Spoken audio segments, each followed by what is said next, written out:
فتوحيد الله عز وجل إيمان بوحدانية الله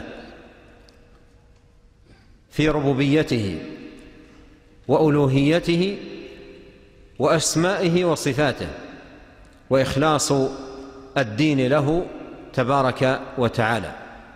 فتوحيد الله عز وجل هو أن يفرد وحده جل وعلا بالإقرار بأنه رب العالمين وخالق الخلق أجمعين، المتصرف في هذا الكون عطاء ومنعا، خفضا ورفعا، قبضا وبسطا، حياة وموتا، عزا وذلا إلى غير ذلك. والإيمان بوحدانيته في أسمائه وصفاته، كما قال الله سبحانه: ولله الأسماء الحسنى فادعوه بها.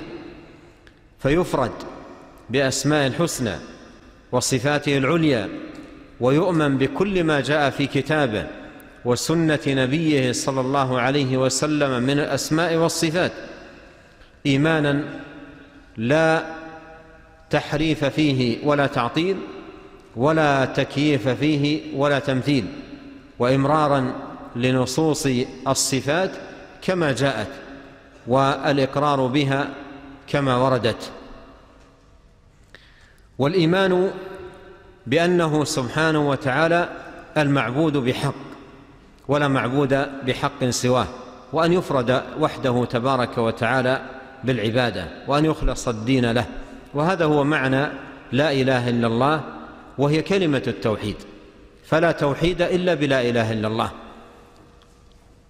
ولا إله إلا الله التي هي كلمة التوحيد قائمة على النفي والإثبات، نفي العبودية عن كل من سوى الله، وإثباتها بكل معانيها لله تبارك وتعالى وحده، إخلاصا للدين له وإفرادا له وحده تبارك وتعالى بالعبادة، وبراءة من الشرك وخلوصا منه.